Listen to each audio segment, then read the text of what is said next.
चलो स्टार्ट करते हैं। Good morning everyone.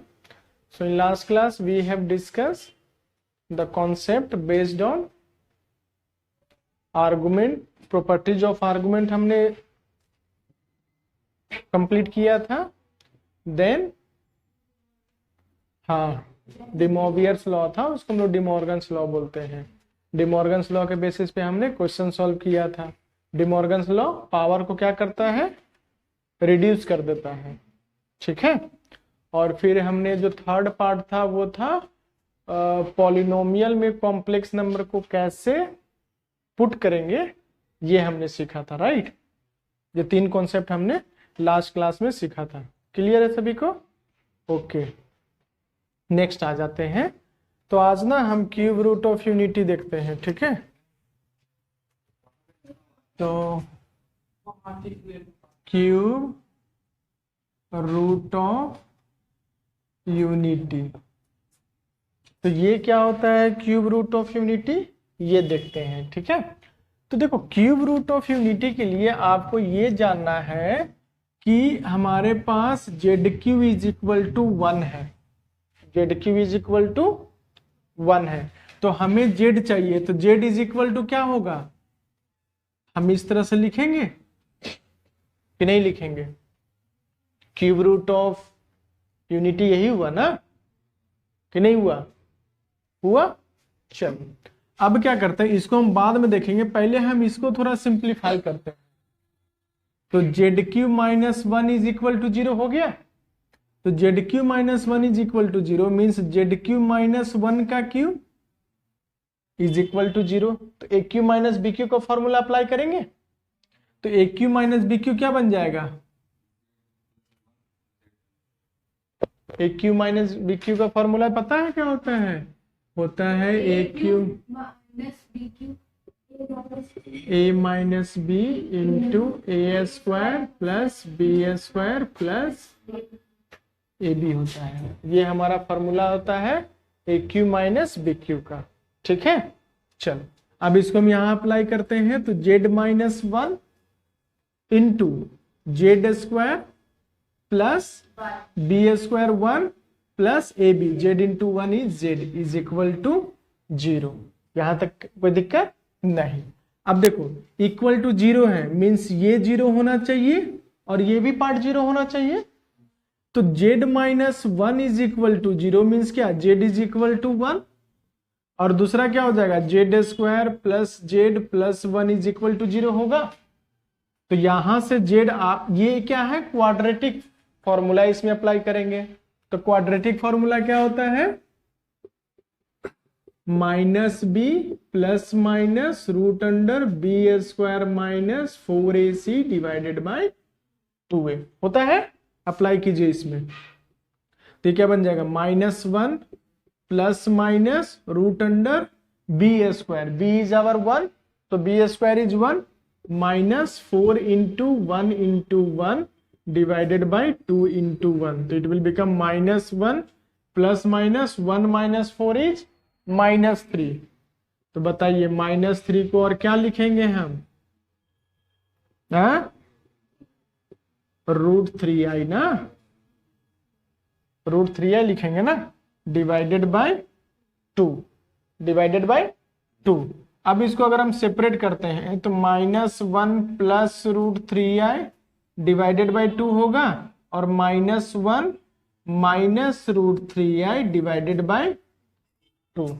यहां तक कोई समझ में आया किसी को या नहीं समझ में आया? क्लियर है? तो what I will call this one as omega and this one as omega square. इसको हम ओमेगा स्क्वायर बोलेंगे और इसको हम ओमेगा बोलेंगे। आपसे समझ में आया? तो अब बताइए Z is equal to 1 is the solution of the given equation.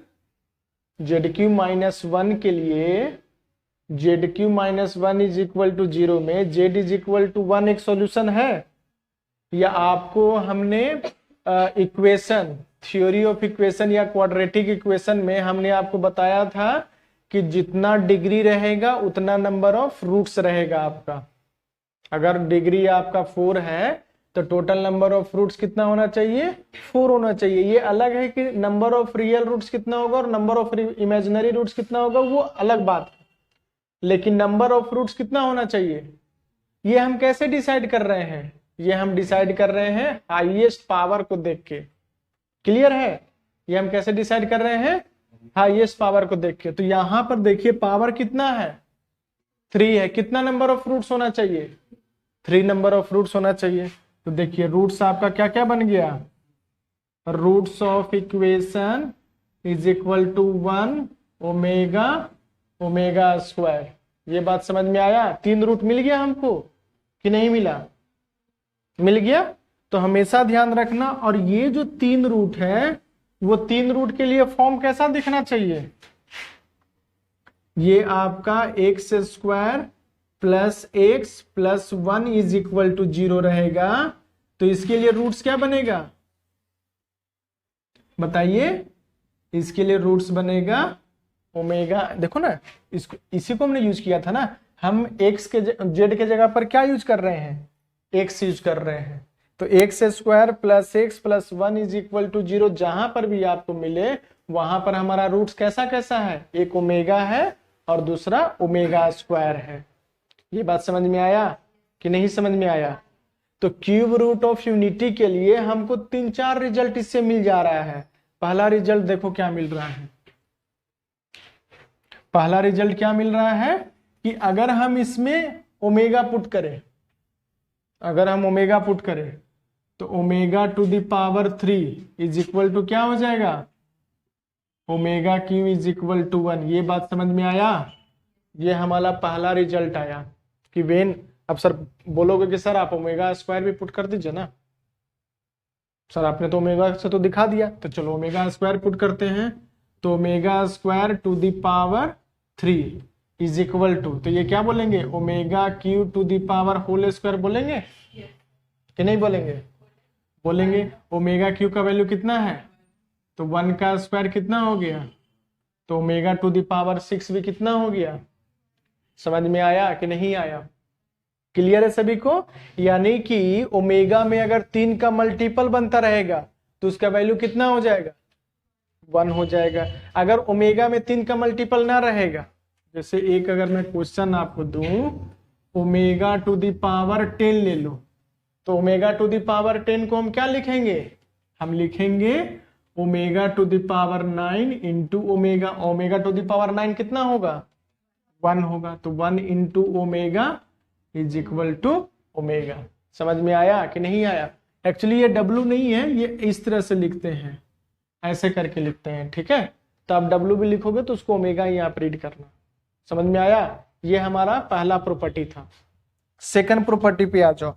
ये जो ओमेगा और ओमेगा स्क्वायर है, ये इसका रूट्स है, ये इसका रूट्स है।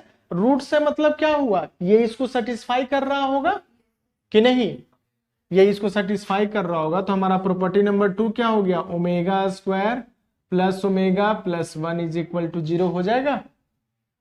हमने ओमेगा को पुट किया है, तो ओमेगा पुट किया तो देखो एक्स के जगह पर ओमेगा पुट किया तो omega square plus omega plus 1। अब सर बोलोगे साहब ओमेगा स्क्वायर भी पुट करके देख लीजिए ना, तो पुटिंग ओमेगा स्क्वायर, तो ये क्या बन जाएगा, ओमेगा टू द पावर 4 हो जाएगा। ये क्या बन जाएगा, ओमेगा स्क्वायर प्लस 1। अब ओमेगा टू द पावर 4 को हम क्या लिखेंगे, ओमेगा का क्यूब इंटू ओमेगा, ये इक्वल टू 0 रहेगा ही रहेगा, ठीक है। तो ये क्या हो जाएगा, omega plus omega square plus 1 is equal to 0। दोनों से सेम रिजल्ट आ रहा है कि डिफरेंट आ रहा है, सेम आ रहा है। ये 2 पॉइंट समझ में आया आपको कि नहीं आया। ये हमारा रिजल्ट किसके थ्रू आ रहा है, क्यूब रूट ऑफ यूनिटी के थ्रू रिजल्ट आ रहा है, ठीक है। ये किसके थ्रू रिजल्ट आ रहा है, क्यूब रूट ऑफ यूनिटी से। हमारा पहला रिजल्ट क्या आ गया, ओमेगा का वैल्यू आ गया -1 प्लस √3i डिवाइडेड बाई 2, और ओमेगा स्क्वायर का वैल्यू क्या आ गया, -1 minus √3i divided by 2। Clear है। अब इसको ना हम आर्गेंट प्लेन पे भी चेक करेंगे कि ये कैसा फॉर्म कर रहा है, ठीक है। ये हम आर्गेंट प्लेन पे भी ड्रॉ करके हम चेक करेंगे कि ये पॉइंट कैसा फॉर्म कर रहा है, क्योंकि यहां पर हमको 3 रूट मिल गया ना, एक 1 मिल गया रूट, एक ये मिला है रूट, एक ये मिला है रूट। तो तीनों को अभी हम प्लॉट करेंगे आर्गन प्लेन पे। इसको कॉपी कीजिए तो सारा।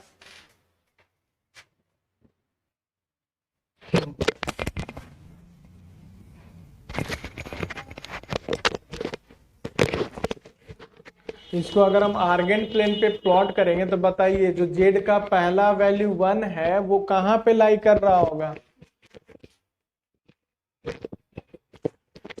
जेड इज इक्वल टू 1 कहां पे लाई कर रहा होगा? एक्स एक्सिस पे लाई कर रहा होगा ना। देखो अगर हम यहाँ पे ड्रॉ करते हैं तो ये हमारा पॉइंट रहेगा ना 1,0, हाँ या ना।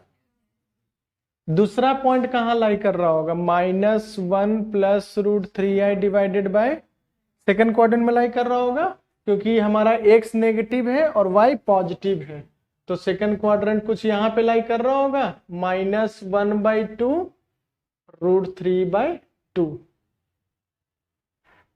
सब आपका ओरिजिन से कनेक्टेड रहेगा, ठीक है ना, क्योंकि हम ओरिजिन के रिस्पेक्ट में ही पॉइंट लिखते हैं। तीसरा पॉइंट कहां लाई कर रहा होगा? थर्ड क्वाड्रेंट में लाई कर रहा होगा। इसका कोऑर्डिनेट क्या है? -1 -1/2 -√3/2। ये बात समझ में आया कि नहीं आया है? क्लियर है? चलो इसको हटाओ।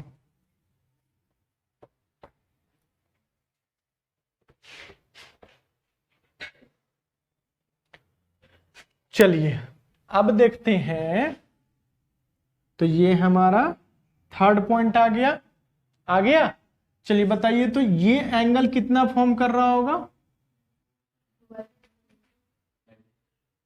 90 ना ना, अरे आप इसका आर्गुमेंट फाइंड करो। सेकंड वाले का आप आर्गुमेंट फाइंड कीजिए तो क्या बनेगा आर्गुमेंट? तो क्या हो जाएगा? Argument of -1 plus √3i divided by 2 is equal to क्या हो जाएगा? ये हमारा कौन से क्वाड्रेंट में जा रहा है? सेकंड क्वाड्रेंट में जा रहा है ना। और सेकंड क्वाड्रेंट में प्रिंसिपल आर्गुमेंट क्या फॉर्म करता है? Pi minus theta. तो लिखिए पाई माइनस थीटा, ये हो गया pi minus tan inverse of √3 हो गया ये। तो ये क्या फॉर्म कर दिया? Pi minus π/3 is equal to 2π/3। यानी कि जो ये जो एंगल है अगर हम इसको लिखें 120 डिग्री फॉर्म कर रहा है, तो ये हो गया हमारा 120 डिग्री कि नहीं हुआ? हो गया। अब बताइए यहां से यहां तक का एंगल का मेजरमेंट कितना होगा? तो इसके लिए फिर से आप आर्गुमेंट फाइंड कीजिए। तो argument of -1 -√3i divided by 2। तो लिस्ट पॉजिटिव आर्गुमेंट बताइए तो क्या बनेगा? List positive argument. List positive argument क्या? एक्स एक्सिस के साथ ये कितना एंगल फॉर्म कर रहा है, ठीक है। तो लिस्ट पॉजिटिव आर्गुमेंट क्या बन जाएगा इसका? Least positive argument is equal to क्या होता है? थर्ड क्वाड्रेंट के लिए क्या था? Pi plus theta. बोलिए पाई प्लस थीटा। तो पाई तो एज इट इज रह जाएगा, थीटा को क्या लिखेंगे? tan inverse mod of √3। तो ये कितना हो जाएगा? π/3। tan इनवर्स ऑफ √3 कितना? π/3। और π/3 प्लस पाई कितना हो जाएगा? 4π/3 इज इक्वल टू 240 डिग्री। तो अब आप सोचो कि ये जो एंगल है वो है कितना? 120 डिग्री है। फिर एक्स एक्सिस के साथ ये एंगल कितना फॉर्म कर रहा है? 240 फॉर्म कर रहा है। तो ये दोनों बीच का एंगल कितना फॉर्म किया? तो कितना? 120 डिग्री। ये बात समझ में आया? तो अब आप सोचो कि ये 120 डिग्री है, अनदर पार्ट 120 डिग्री है, तो थर्ड पार्ट कितना बनाएगा? अगेन 120 बनाएगा। बनाएगा? यहां तक कोई कंफ्यूजन किसी को भी नहीं? तो अब आपको समझ में आ रहा है कि अगर हम इस पे एक सर्कल बनाएं तो ये तीनों का तीनों हमारा रेडियस का काम करेगा। ये तीनों जो पॉइंट बना, point A, point B point C, ये हमारा रेडियस का काम करेगा क्योंकि ये इक्वली हमारा इंक्लाइन कर रहा है ना, कि नहीं। अब दूसरा पॉइंट आ जाओ कि अगर हम ए बी को ज्वाइन करें, बी सी को ज्वाइन करें और सीओ को ज्वाइन करें, बताइए तो ए बी का लेंथ कितना आएगा, क्योंकि हमको कोऑर्डिनेट पता है ना, तो हम लेंथ निकाल सकते हैं ना। तो क्या आएगा बताइए, ए बी का लेंथ बताओ ना। A B is equal to, तो क्या हो जाएगा, -1/2 -1, तो कितना हो जाएगा, -3/2, -3/2 का whole square plus 0 into this, तो ये हो जाएगा √3/2 का होल स्क्वायर। तो ये क्या बन जाएगा, 3 3 जा 9 divided by 4 plus 3/4 is equal to 3 + 9 12 divided by 4, ये कितना आ जाएगा, √3। यानी कि जो यहां से यहां तक का लेंथ आया ये क्या आ गया, √3 आ गया। सिमिलरली बीसी का लेंथ निकालिए, तो बीसी का लेंथ निकालेंगे तो -1/2 -1/2 0 हो जाएगा। अब ये दोनों क्या बन जाएगा, √3/2 √3/2, क्या बनेगा ये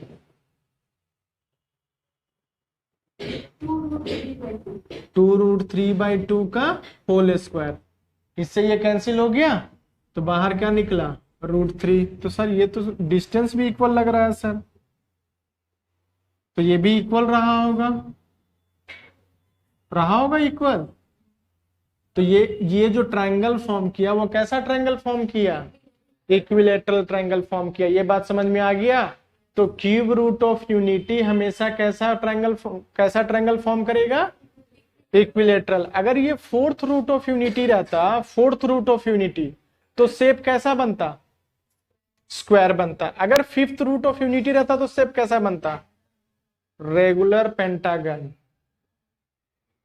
क्यों हम रेगुलर पेंटागन बोल रहे हैं, क्योंकि सर हम ट्रायंगल में देख रहे हैं कि तीनों साइड इक्वल हो रहा है, तो हम इसको क्या बोल सकते हैं, रेगुलर ट्रायंगल भी तो बोल सकते हैं। हमारा रेगुलर पॉलीगॉन का क्या डेफिनेशन था, रेगुलर पॉलीगॉन का डेफिनेशन था कि इक्वल एंगल होना चाहिए और इक्वल साइड होना चाहिए।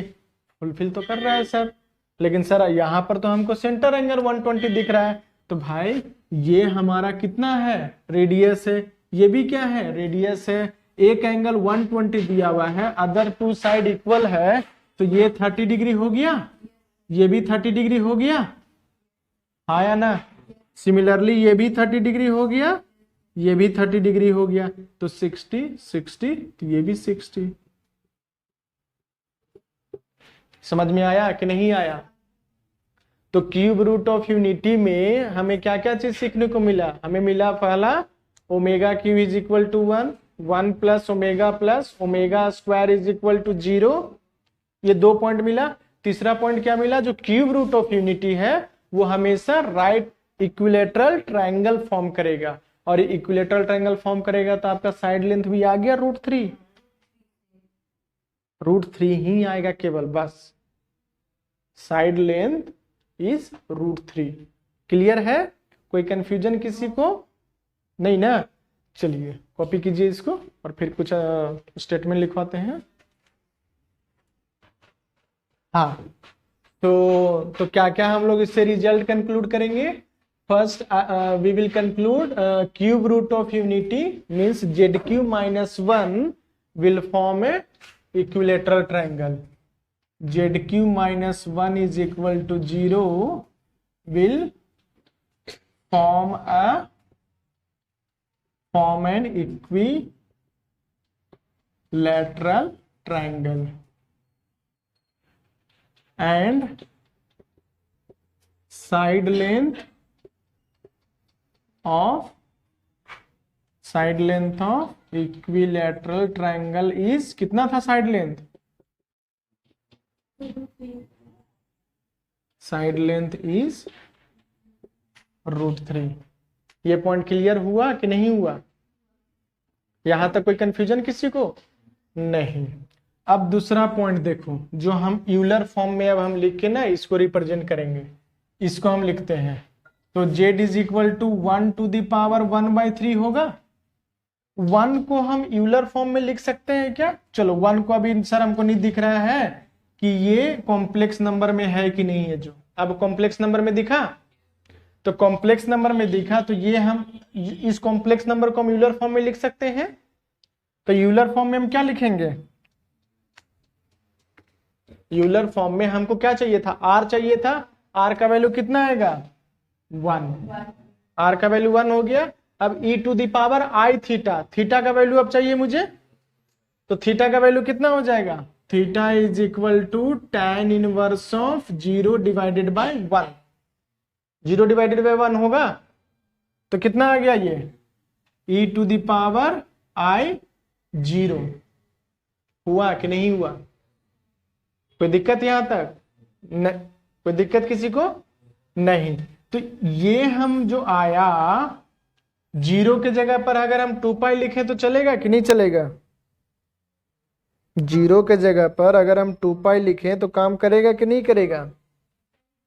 करेगा, क्योंकि ये कैसा चल रहा था? ये चल रहा था 0 प्लस 2n पाई चल रहा था ना हमारा, है 0 प्लस 2n पाई चल रहा था। तो यहां पर हम 0 ना लिख के हम क्या लिखेंगे? 2n पाई का होल पावर 1/3। ये बात समझ में आया कि नहीं आया? पॉइंट क्लियर है कि नहीं क्लियर है? पॉइंट क्लियर है। तो ये जो 1/3 है 1 इंटू ई क्या हो जाएगा? ई ही बनेगा ना। तो 1 हटा दो और ये जो 1/3 है इसको आप क्या कर दो? इसको डिवाइडेड बाय 3 कर दीजिए। और n बिलोंग्स टू इंटीजर ना बोलो, यहां पर हमारा n का वैल्यू क्या क्या होना चाहिए? n का वैल्यू होना चाहिए 0, n का वैल्यू होना चाहिए 1 और n का वैल्यू होना चाहिए 2। ये बात समझ में आया? क्योंकि हमको क्यूब रूट ऑफ यूनिटी चाहिए ना। हमको क्या चाहिए? क्यूब रूट ऑफ यूनिटी चाहिए ना। तो n का वैल्यू क्या क्या मिल जाएगा? 0, 1, 2। तो देखो, तो n का वैल्यू 0 पुट कर दिया, तो 0 पुट कर दिया तो न्यूमरेटर 0, तो e टू द पावर 0, 1। दूसरा रूट पुट करते हैं तो e to the power i 2π/3 हो जाएगा। और तीसरा क्या बन जाएगा? e to the power i 4π/3। अगर n का वैल्यू 3 पुट कर दोगे तो ये क्या बन जाएगा? 3 2 जा 6, 2π। फिर से हमारा ओरिजिनल आ जाएगा। जैसे देखो ना, हमने यहां से स्टार्ट किया, फिर यहां पे आए, फिर यहां आए, n is equal to 0 put किया, 1 पुट किया, 2 पुट किया, फिर n is equal to 3 put करेंगे तो फिर से हम ओरिजिनल पॉइंट पे आ जाएंगे ना। तो रोटेशन घूमते रहेगा ना। समझ में आया? तो ये हमारा क्या है? रिप्रेजेंट करने का तरीका है। ये हमने इसलिए आपको बता दिया है कि अगर आपके पास cube root of 4 is equal to 1 दिया हुआ रहेगा, cube root of 4 is equal to 1 दिया हुआ रहेगा, तो हम इसको कैसे लिखेंगे? हम इसको लिखेंगे z to the power 4 is equal to 1 को हम कॉम्प्लेक्स नंबर के फॉर्म में लिख सकते हैं। बोलो ना हाँ या ना?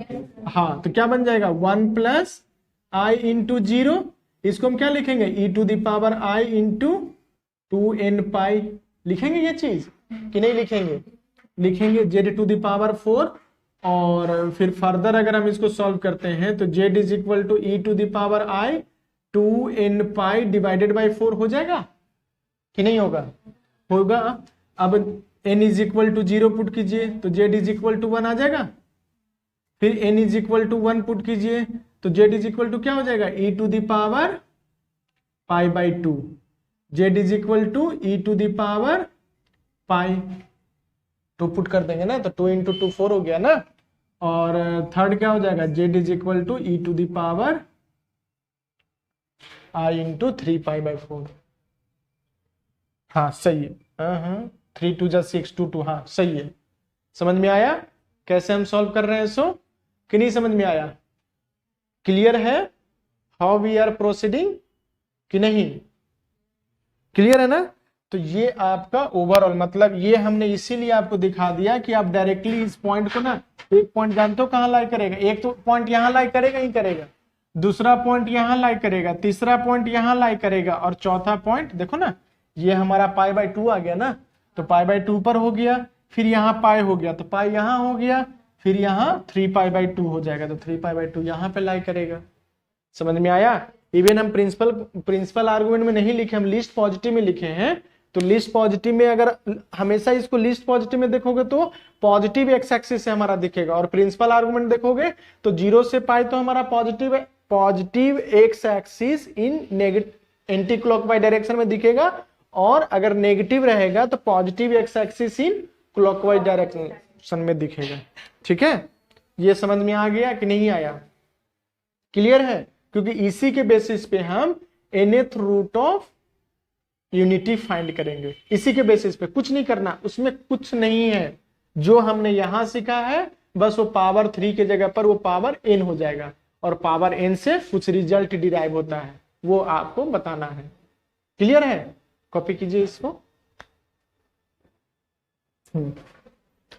तो क्यूब रूट ऑफ यूनिटी में हमारे पास एक था ओमेगा, ओमेगा के लिए हमने क्या लिखा था, e to the power i 2π/3 लिखा था, और ये 2π/3 को क्या लिख दे हम, cos of 2π/3 plus i sine of 2π/3।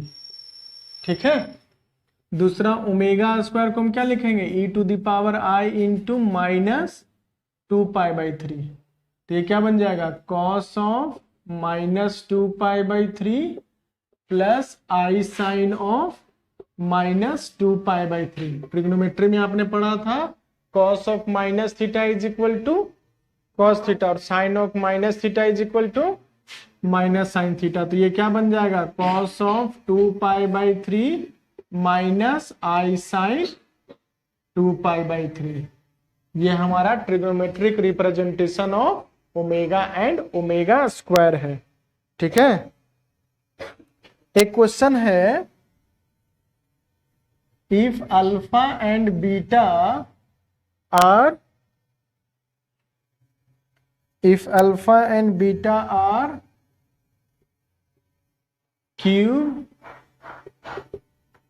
Cube root of unity, alpha and beta are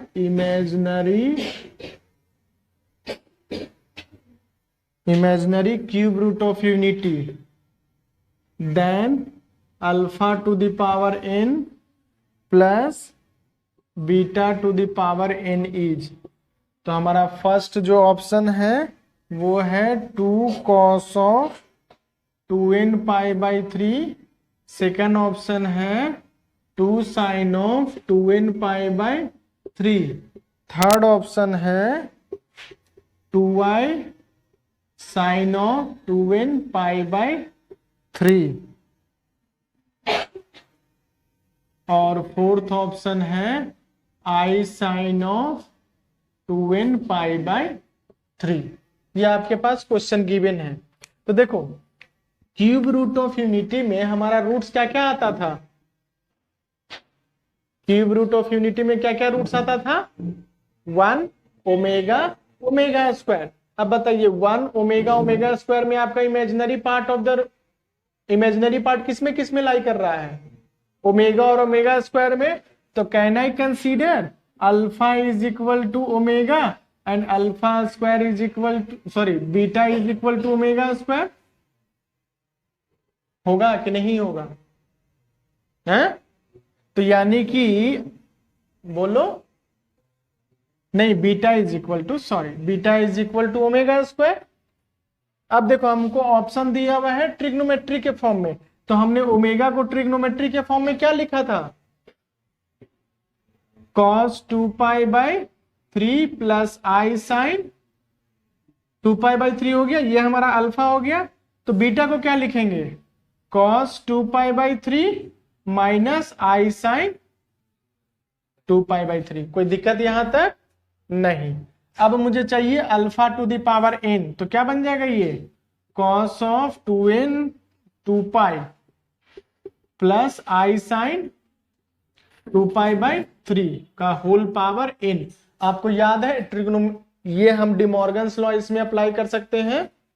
तो डिमॉर्गन्स लॉ अप्लाई करेंगे तो ये जो n है वो कहां चला जाएगा, एंगल के साथ मल्टीप्लाई हो जाएगा, एंगल के साथ अरे अगर नहीं समझ में आ रहा है तो इसको इस तरह से लिखो ना, e to the power i 2π/3 का whole power n is equal to e to the power i। अब ये पावर का पावर है तो दोनों पावर मल्टीप्लाई हो जाता है ना, तो क्या बन जाएगा ये 2n पाई डिवाइडेड बाई 3। अब इसको ट्रिग्नोमेट्री के फॉर्म में लिखो तो क्या बन जाएगा cos 2n pi by 3 plus i sine of 2n pi divided by 3। देखो तो हमने क्या किया, n था जो 2 पाई के साथ मल्टीप्लाई कर दिया, फिर से n 2 पाई के साथ मल्टीप्लाई कर दिया। समझ में आया कि नहीं आया?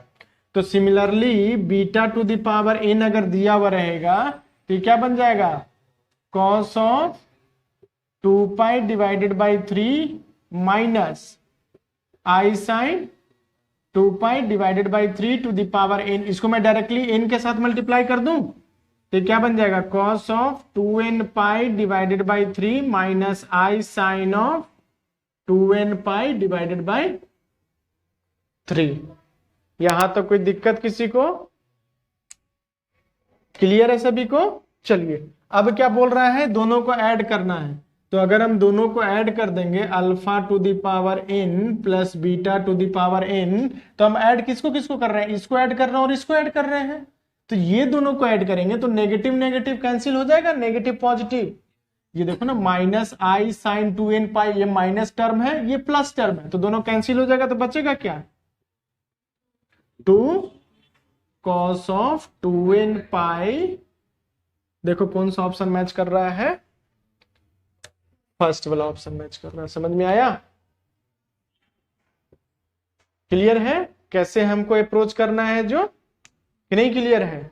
और हमेशा याद रखना जब भी आपके पास पावर ऑड दिया हुआ रहेगा ना, तो पावर ऑड दिया हुआ रहेगा तो मिनिमम 1 रूट आपका रियल नंबर रहेगा, बिकॉज इमेजिनरी रूट्स हमेशा कॉन्जुगेट के पेयर में आएगा। इमेजिनरी रूट हमेशा कॉन्जुगेट के पेयर में आ जाएगा। तो हम पावर 3, पावर 5, पावर 7 में हम डायरेक्टली बोल सकते हैं कि 1 हमारा एक रूट बनेगा ही बनेगा। अदर रूट के बारे में हम नहीं बता सकते हैं, लेकिन हाँ क्योंकि टोटल अगर 5 रहेगा रूट, तो 5 में से अगर कॉम्प्लेक्स नंबर फॉर्म करने लगा तो 2 पेयर तो कॉम्प्लेक्स नंबर फॉर्म करेगा ना, और एक तो हमारा रियल नंबर रहेगा ही रहेगा। तो इस तरह से हमेशा ध्यान रखना कि अगर रूट्स, एक रूट अगर दिया हुआ है तो समझना कि दूसरा रूट क्या रहेगा, इसका कॉन्जुगेट रहेगा। समझी? सब लोग समझ रहे हो? अगर आपके पास 2 कॉम्प्लेक्स नंबर दिया हुआ रहेगा और पावर 5 दिया हुआ रहेगा तो क्या हम समझेंगे कि उसका कॉन्जुगेट भी इसका रूट्स फॉर्म करेगा।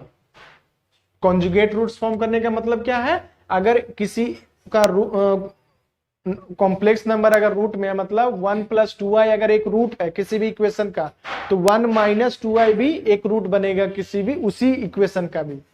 क्लियर है? कोई दिक्कत इसमें नहीं। इसको कॉपी कीजिए तो चलो। तो ये 4 क्वेश्चन मैंने आपको सॉल्व करने के लिए दिया हुआ है। नेक्स्ट क्लास में हम इच क्वेश्चन आप लोग सॉल्व करके लाना, आंसर के साथ हम लोग मैच करेंगे, ठीक है ना? चलो फर्दर प्रोसीड करते हैं nth रूट ऑफ यूनिटी पे। नोट डाउन कीजिए सभी लोग। हम क्यूब रूट ऑफ यूनिटी में क्या लिए थे, क्यूब रूट ऑफ यूनिटी में हमने क्या लिया था, z to the power 3 is equal to 1 लिया था। यहां पर क्या लिखेंगे, z to the power n, z to the power n is equal to 1 लिखेंगे कि नहीं? z टू द पावर 1 लिखेंगे तो यहां पर नंबर ऑफ रूट्स कितना हो जाएगा, नंबर ऑफ रूट्स हो जाएगा n, और किस फॉर्म में दिखेगा 1 alpha 1 alpha 2 dot dot dot alpha n minus 1 दिखेगा, अल्फा n माइनस 1 दिखेगा। क्लियर है यहां तक? ठीक है।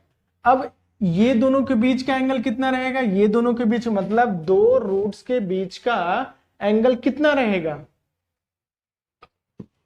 तो 2 पाई डिवाइडेड बाय n। अगर हम इसको जनरल फॉर्म में लिखें तो ये क्या बन जाएगा, e to the power i 2 pi बन जाएगा कि नहीं बनेगा, या 2 पाई के बोल दो, या 2 पाई ही रखो ना, अभी 2 पाई ही रखो, ठीक है।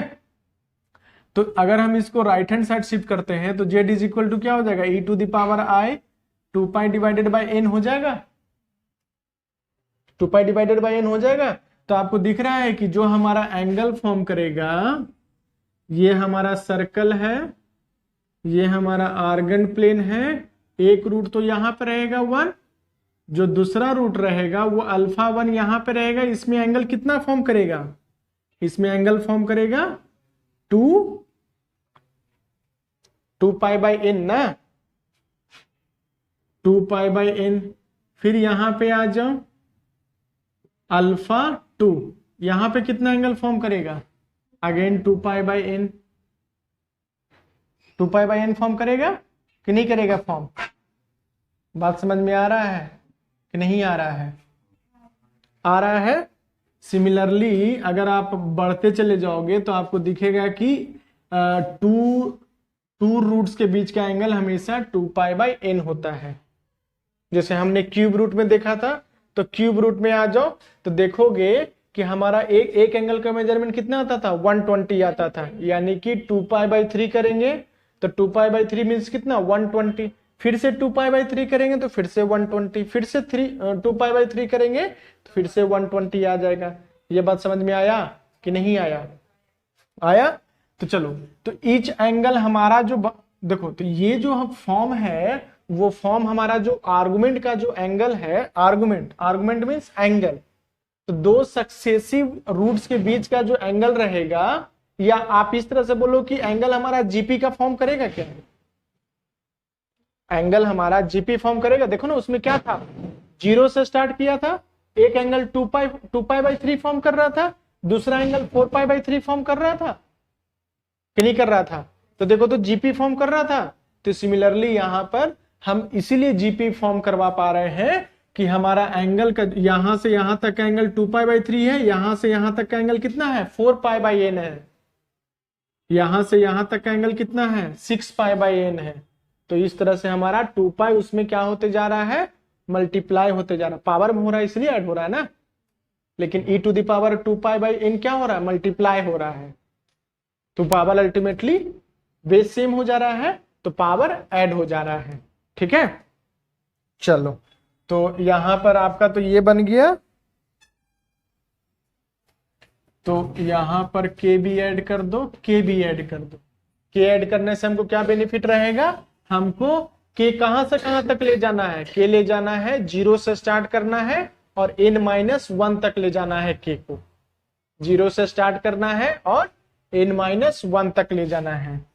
k is equal to 0 to 0 1 2 up to n-1 तक जाना। आपको पावर 3 था, n का वैल्यू 3 था ना, तो हम k को कहां तक ले जा रहे थे, 2 तक ले जा रहे थे। अरे 0 1 2 ही ले जा रहे थे ना। तो यहां पर पावर इस बार कितना है, n है, तो k कहां से कहां तक मूव करेगा, 0 to n-1। अगर आप देखोगे 0 to n-1 n ही है टोटल नंबर। ठीक है, जैसे हम 0 से 2 तक जा रहे थे तो टोटल नंबर ऑफ टर्म कितना था, 3 था। सिमिलरली यहां पर भी n रहेगा। ठीक है, ये पॉइंट क्लियर हुआ। अब ये जो एंगल ये जो शेप बनेगा वो कैसा बनेगा, ये हो गया अल्फा 3, ये हो जाएगा अल्फा 4, ये बन जाएगा N sided regular polygon, N sided regular polygon. It form a N sided regular polygon. समझ में आया कि नहीं आया? आ गया। चलो, ये पॉइंट भी समझ में आ गया कि z इज इक्वल टू, मतलब ये z इज इक्वल टू मतलब क्या है, ये हमको टोटल n रूट्स देगा। तो n रूट्स देखा, जिसमें से एक रूट तो 1 हो जाएगा। देखो ना, n is equal to sorry k is equal to 0 put कीजिए, तो e टू द पावर 0 क्या हो जाएगा, 1 हो जाएगा। ये हमारा 1 हो गया। तो अल्फा 1 अल्फा 2 को हम इस तरह से लिख सकते हैं क्या, alpha 1 k is equal to 1 put कीजिए तो क्या बन जाएगा, e to the power i 2 pi k divided by n। ये होगा कि नहीं होगा? सिमिलरली अल्फा 2 के लिए मतलब 2 वैल्यू पुट कीजिए तो 2 वैल्यू पुट करेंगे तो ये क्या बन जाएगा, बोलो ना, e to the power i 4 pi के डिवाइडेड बाय n फॉर्म करेगा कि नहीं करेगा? ये बात समझ में आ रहा है कि नहीं आ रहा है? अगर यहां पर एक ये क्या था हमारा अल्फा n-1, अगर इसका हम लिखना चाहे तो क्या लिखेंगे? अगेन वही चीज, e to the power i 2 pi, अब k की जगह पर क्या लिखेंगे हम? n-1 डिवाइडेड बाय n लिखेंगे, ठीक है। और जस्ट अगर यहां पर हमको पहुंचना रहेगा तो ये क्या बन जाएगा हमारा, n बन जाएगा। अरे देखो ना, यहां अल्फा ऑफ n-1th रूट है, अब यहां पर आ जाएगा तो क्या हो जाएगा, अल्फा ऑफ n, तो n डिवाइडेड बाय n क्या हो जाएगा, कैंसिल हो जाएगा। तो e to the power i into 2 pi is equal to 1 होता है, क्योंकि ये हमारा एक्स एक्सिस है ना, और एक्स एक्सिस में हमेशा क्या रहेगा, e to the power i 2 pi हो गया ना। तो e to the power i 2 pi को हम क्या लिखेंगे, cos 2 pi plus i sin 2 pi, और 2 पाई sin 2 पाई तो 0 होता है, और cos 2 पाई क्या होता है, 1 होता है। तो अल्टीमेटली एक रूट तो यहां पर आ ही गया, इतना रोटेशन करने के बाद फिर से दूसरा रूट यहीं पर आ जाएगा। क्लियर है? अगर हम इसको ट्रिग्नोमेट्रिक फॉर्म में लिखेंगे, यहां पर alpha 1 is equal to e to the power i 2nk divided by, sorry 2 pi ना, 2 पाई के डिवाइडेड बाय n होगा। और इसको अगर हम ट्रिग्नोमेट्रिक के फॉर्म में लिखेंगे तो क्या लिखेंगे, cos ऑफ, बोलो, 2 पाई के divided by n plus i sine of 2 pi के डिवाइडेड बाय n। ये बात समझ में आया कि नहीं आया? क्लियर है? Similarly alpha 2 is equal to क्या लिखेंगे, e to the power i 4 pi के divided by n is equal to cos of 4 pi के divided by n plus i sine of 4 pi के डिवाइडेड बाय n। लिखेंगे कि नहीं लिखेंगे? तो सिमिलरली अगर हमको अल्फा ऑफ n-1 लिखना रहेगा तो इसके लिए क्या लिखेंगे, e to the power i, बोलो ना,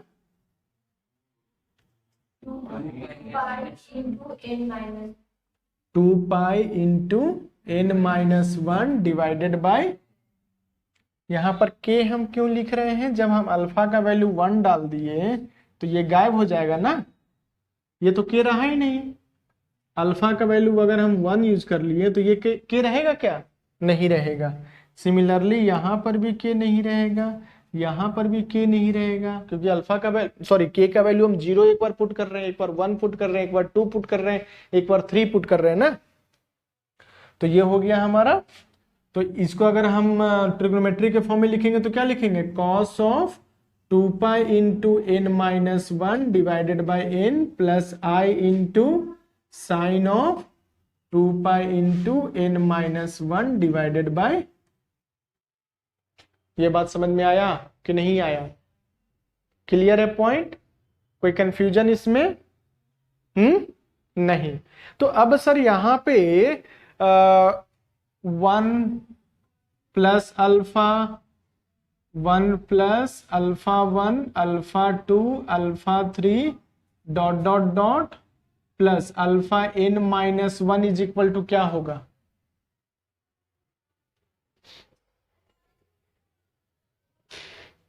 तो ये डिपेंड करेगा n पे। अगर हमारा n ऑड था, n हमारा ऑड था तो क्या दे रहा था,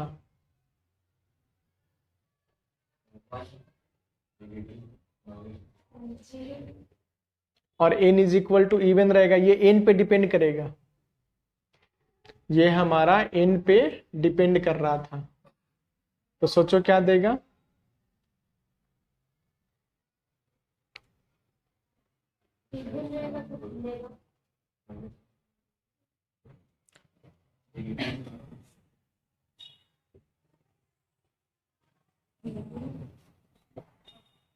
कॉपी कीजिए, इक्वल टू 0 हमेशा रहेगा, ठीक है। कॉपी कीजिए तो सारा चीज, एक क्वेश्चन फाइंड करना है, हाँ, फाइंड द